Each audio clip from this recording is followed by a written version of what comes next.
What's going on, everybody? K2 here with our PPL D2 Season 3 Week 3 team analysis. This week we are going up against Herdier Bremen, coached by sorry, my voice. Coached by Evelyn, also known as H2O Drink It. So her team's pretty scary. First off, I just wanted to say that.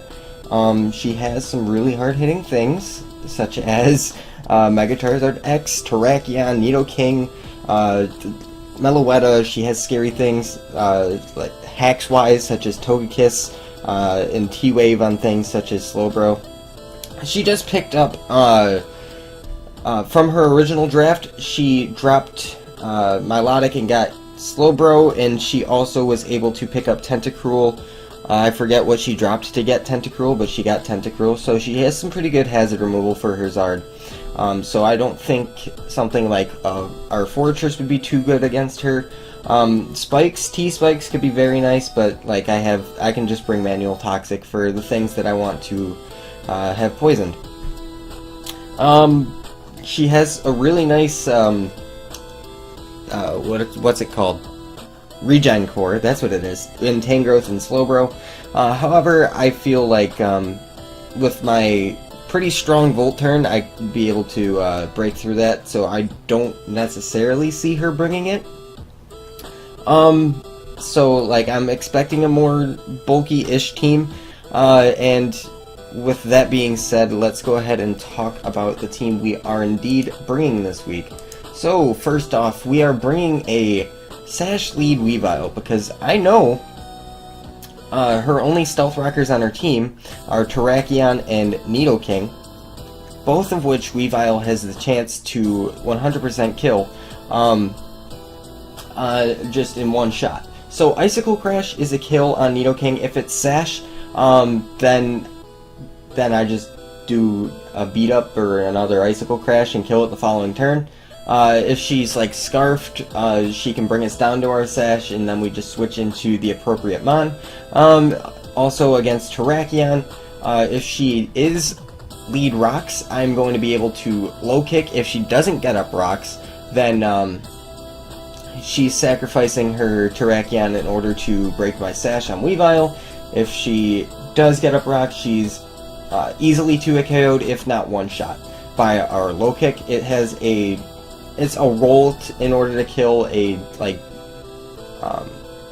no HP invested Terrakion. It's like 50-50 whether or not I kill it or not. Whether or not I kill it or not. I need to stop doing that. Whether or not I kill it. End sentence. Cool. So that's the Weavile we're bringing. Beat Up is very nice as well. It breaks sashes if I need to. It also breaks through Colbur Berries on things like Meloetta and Slowbro, which would both be very nice. If I get to +2, both of those are dying to a beat up. Other than that, that's basically Weavile this week. The Sash is going to come in handy. Let's also talk about the EVs. I 100% just adamant.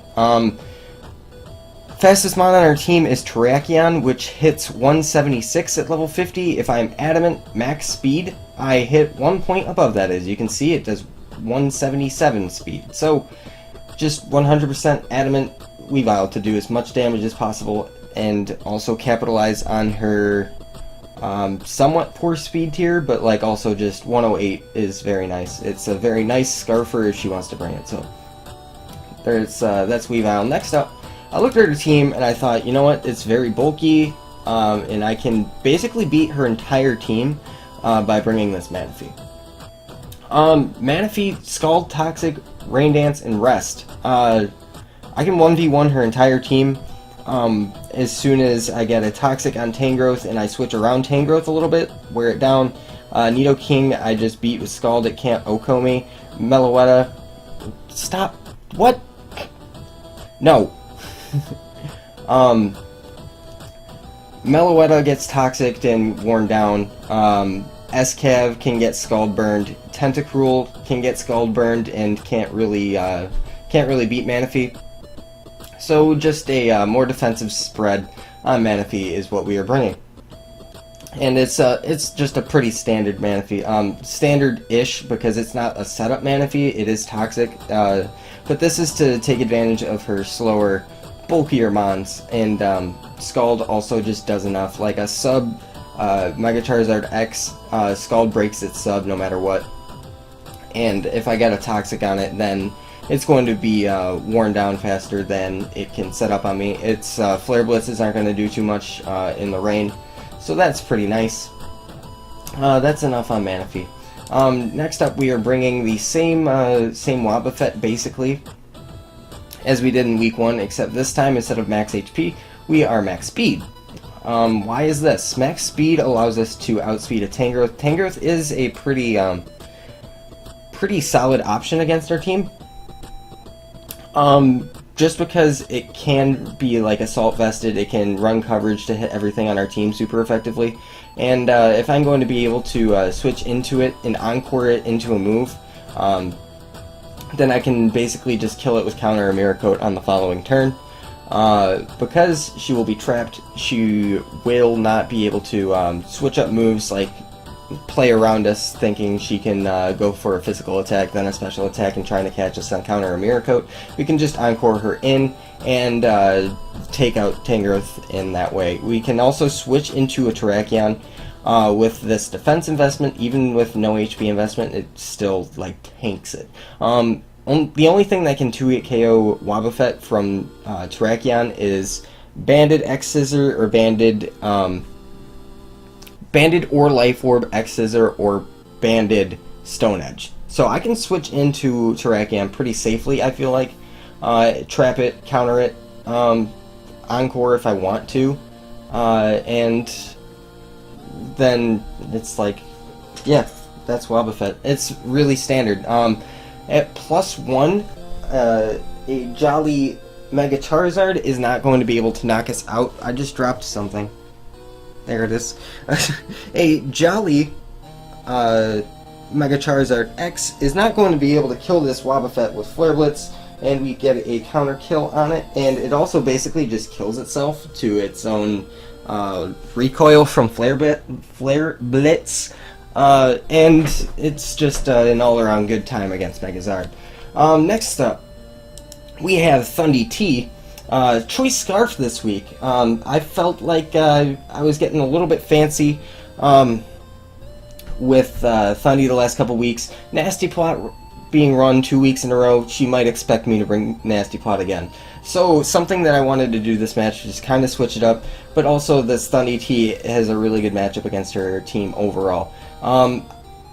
Her ground type is hit by Hidden Power Ground, which is also there for Megazard. Choice Scarf Thundy T outspeeds Megazard at +1, so I can switch straight into Thundy if I need to. But like having 2 Sashmons, we'll get to Aber in a second. Having 2 Sashmons is just really nice overall in order to revenge kill with Thundy T. So I'm not going to be too upset if I get the misprediction. Sludge Wave is there to hit Tangrowth, and really only Tangrowth, because I'm not running Hidden Power Ice.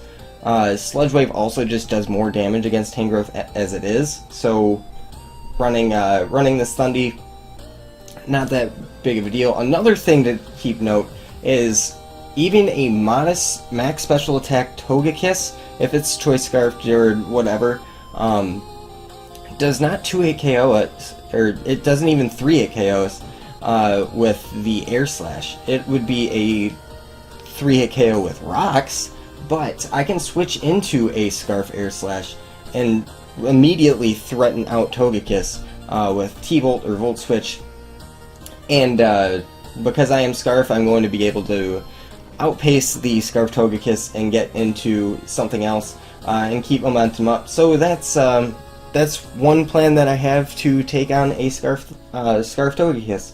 So that's Thundy this week. Pretty standard Scarf set, except HP Ground over Ice and then Sludge Wave. Next up, we have a Lumberry Lando. Lumberry is there for a potential Will-O-Wisp on Mega Charizard X, because a Will-O-Wisp Dragon Dance set against Lando, or against like my entire team as it is pretty scary, not gonna lie. And I'm also running rocks on this. Rocks are there to wear down, again, Scarf Togekiss, the Megazard.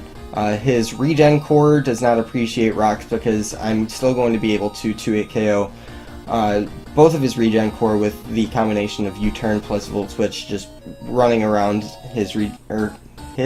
her regen core with Volt Switch from Thundy and U-turn from Lando. So that's like, again, another reason why this combo is so amazing. Just super strong U-turns coming off base 145 attack, and super strong Volt Switches coming off base 145 special attack. So just this combo in tandem is just so good. Earthquake with 116 attack. Well, 116 was left over after the max speed and this amount of special attack investment. We'll talk about that in a second, but Earthquake with this attack investment is an easy 2-hit KO against Megazard, an easy 2-hit KO against Terrakion, possible OHKO against Terrakion, and U-turns are, again, doing a lot against Tangrowth Slowbro. EQ or U-turn against Meloetta, very nice. EQ against Tentacruel, again, very nice. As long as she's not running like an offensive Tentacruel, because EQ does a lot of damage. So, yeah. So that's the physical attack. Let's talk about special attack. I'm running Sludge Wave on this thing for Tangrowth and Togekiss. Basically her two best switch-ins to Lando, other than Slowbro, but I can just U-turn out on that. But Sludge Wave against Tangrowth and Togekiss, unless Tangrowth is Max Spidef Assault Vest, is a 2-hit KO against Tangrowth, especially after rocks. So running a mixed Lando, pretty nice this week with this special attack investment. I wanted max speed Naive, not Jolly, but Naive this week, because she does have that Meloetta, which is sitting at base 90, and I do not want to get caught off guard from a max speed, like something like a Specs Meloetta. So I want to do as much damage to that as possible, on like a revenge kill or something. And yeah, that's basically Lando. This also will 100% outspeed a Scarf, not a Scarf, but a regular Nidoking.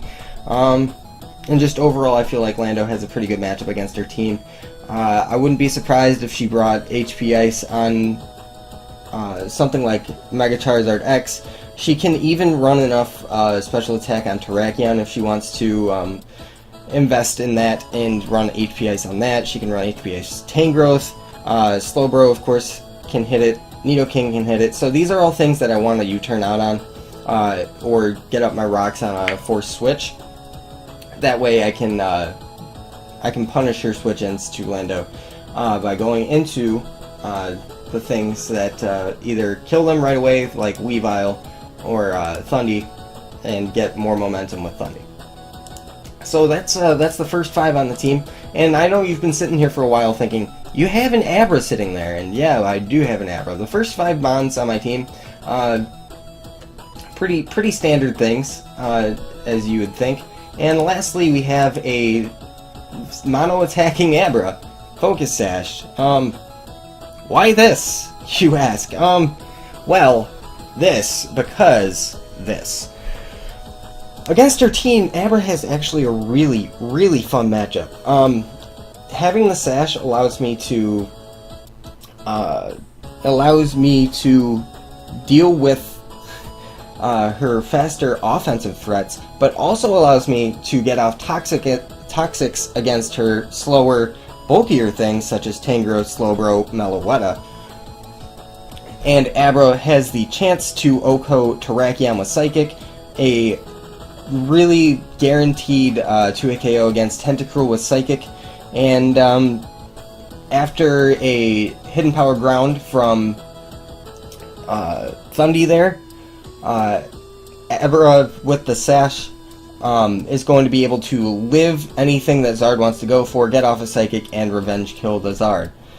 So I can do that. I can also T-Wave her fast things. If Zard starts getting out of hand, if Togekiss is sashed, or not sashed, is scarfed, and I don't get flinched for some reason, then I can T-Wave it. I can T-Wave Terrakion if I think it's Scarfed or if I think it's gonna switch in for some reason, but it would never do that.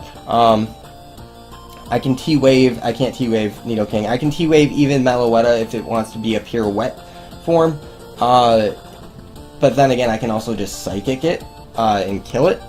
So just Abra just has a really, really good matchup against her team overall. I can T-Wave even Tentacruel if it's a speedy Tentacruel, and not feel bad if she gets paralyzed on the following turn as I Psychic into a KO'er. But that's probably not going to happen. That's being super optimistic, and yeah. So we're bringing Abra. We also have Encore on this. Why Encore?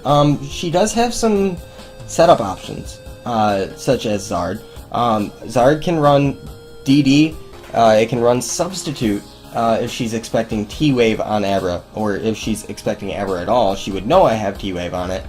So she might run Sub on it. She might run Roost. I can Encore her into it, and then get a pretty solid 2-hit KO with Lando against it.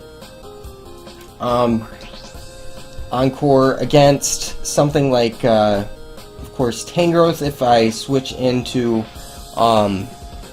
like a Leech Seed or a Toxic from Tangrowth. Slowbro with Calm Mind, Meloetta, Sub Calm Mind, and Tentacruel with like T-Spikes. I don't even know how much Rapid Spin does to me, but I wouldn't want to Encore her into Rapid Spin because that might be a 2-hit KO against Abra for all I know. But other than that, it's just I just feel like basically triple status Abra, if you count Encore as a status, is going to put in it just is a really nice stopgap to her pretty scary thing. So I feel like Abra is going to bring this team all together, and just looking at the matchup, I feel like I'm pretty comfortable going into this game.